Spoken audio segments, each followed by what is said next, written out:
As you know, we already have the the refugee ID that enables us to identify who are refugees, and we can be able to provide services and account for their presence in the country.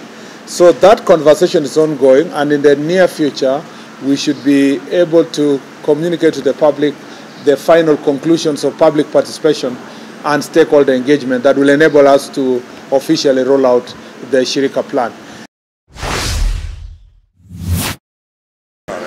Thank you very much, everyone. We had a consultation meeting this morning with the refugee donor group, which represents various governments who have been supporting the refugees in our country.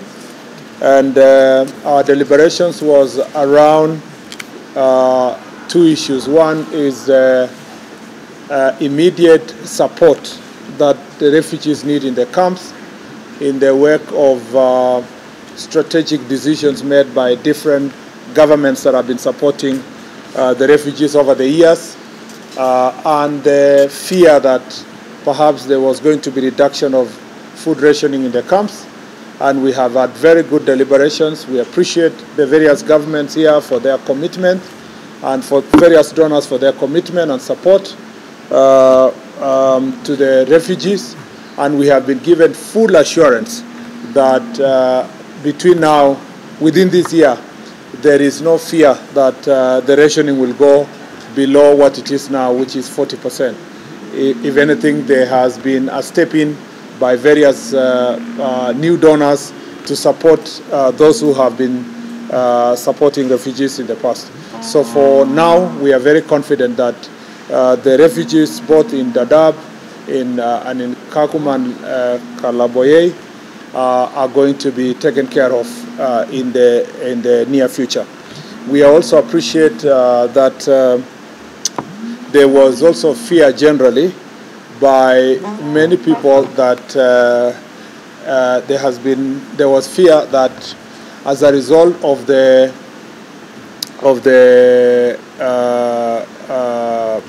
U.S. government policy, some people fear that perhaps this is going to impact negatively on the refugees in the immediate period, but we appreciate the U.S. government for their decision to continue channeling humanitarian support to the refugees in our country, and that decision was conveyed to us by the representatives from the embassy, and you all know that that was a decision that has been announced publicly by the U.S. government.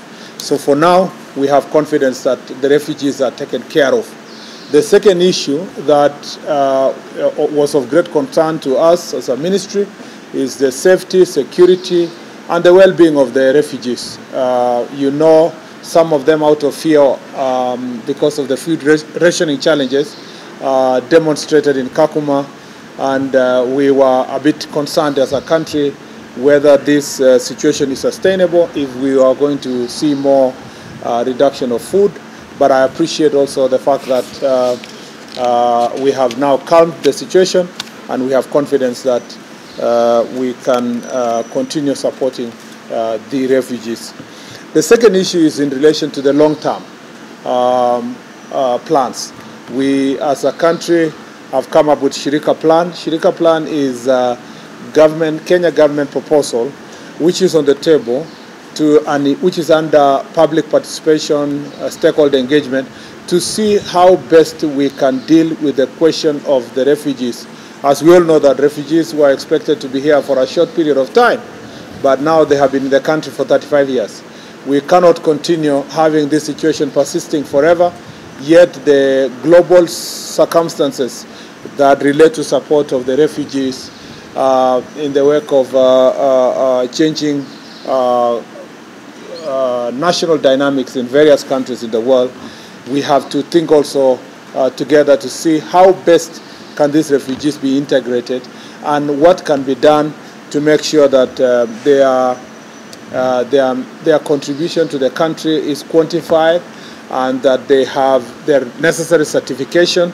As you know, we already have the refugee ID that enables us to identify who are refugees, and we can be able to provide services and account for their presence in the country. So that conversation is ongoing, and in the near future, we should be able to communicate to the public the final conclusions of public participation and stakeholder engagement that will enable us to officially roll out the Shirika plan. Again, what is important from the Shirika plan is the contribution of the various actors and partners globally. And again, we have agreed in this meeting that we will go back, interrogate the figures and the numbers that are necessary of the resources that are necessary to roll out the Shirika plan and secure firm and quantifiable commitments from the development partners before we can roll out the Shirika plan. And we believe that that can be achieved in the shortest time possible. Asante sana.